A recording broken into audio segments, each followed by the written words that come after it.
सत्यभामा कृष्ण की दूसरी पत्नी थी। वो एक बहुत ही घमंडी स्त्री थी। उनका ये मानना था कि वह सबसे सुंदर और सबसे अमीर स्त्री थी, क्योंकि उनके पिता एक बहुत ही धनवान व्यक्ति थे।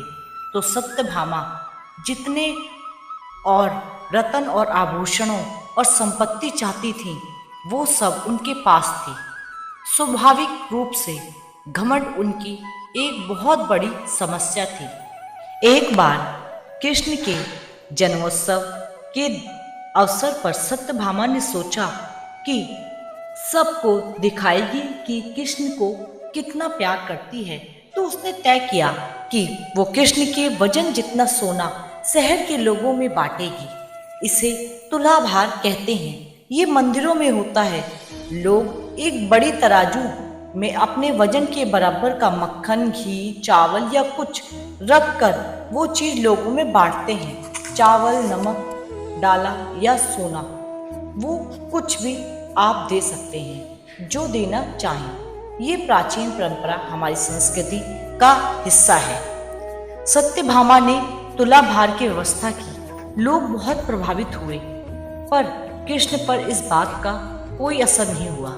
वह जाकर तराजू के एक पलड़े पर बैठ गए। सत्यभामा जानती थी कि उनका वजन लगभग कितना है। उसने उतना ही सोना तैयार ही रखा था, पर जब उसने सब सोना दूसरे पलड़े पर रखा तो कांटा जरा भी नहीं हिला। कृष्ण का पलड़ा थोड़ा भी ऊपर नहीं हुआ। ऐसा ही कुछ तब भी हुआ था जब कृष्ण एक शिशु थे।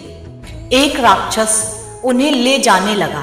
तब कृष्ण ने अपना वजन इतना बढ़ा लिया कि राक्षस वहीं गिर पड़ा और कृष्ण ने उसके ऊपर बैठकर उसे कुचलकर मार डाला। क्रिया योग में एक ऐसा तरीका है जिससे कोई योगी अपना वजन बढ़ा या घटा सकता है।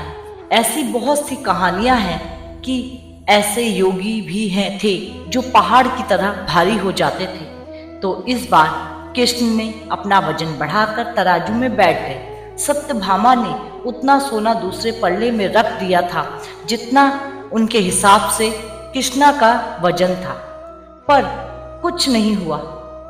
तब तक शहर के सभी लोग यह घटना देखने के लिए आ गए थे। तब उसने अपने नौकरों से सभी गहने मंगवाए और जो उनके पास थे, एक के बाद एक वो गहने डालती जा रही थी और सोच रही थी कि काम हो जाएगा, पर कुछ नहीं हुआ। तब उसने वो सब कुछ भी रख दिया जो उसके पास था, पर पलड़ा जरा भी नहीं हिला। तो वो रोने लगी, क्योंकि ये सब उसके लिए बहुत शर्मजनक था। सारा शहर देख रहा था। उसके पास पर्याप्त सोना नहीं था, जो हमेशा अपनी संपत्ति के बारे में इतनी घमंडी थी। उसके पास पर्याप्त सोना नहीं था और उसे समझ में नहीं आ रहा था कि वो क्या करे। तब उसने रुक्मिणी की ओर देखा, जिससे वो बहुत जलती थी और हमेशा परेशान रहती थी। उसने रुक्मिणी से पूछा, अब मैं क्या करूं? क्योंकि ये बात सिर्फ मेरे लिए ही नहीं बल्कि तुम्हारे और हम सबके लिए शर्मजनक है। मैं क्या करूं? तब रुक्मिणी बाहर गई और तुलसी के पौधे के 3 पत्ते उठा लाई।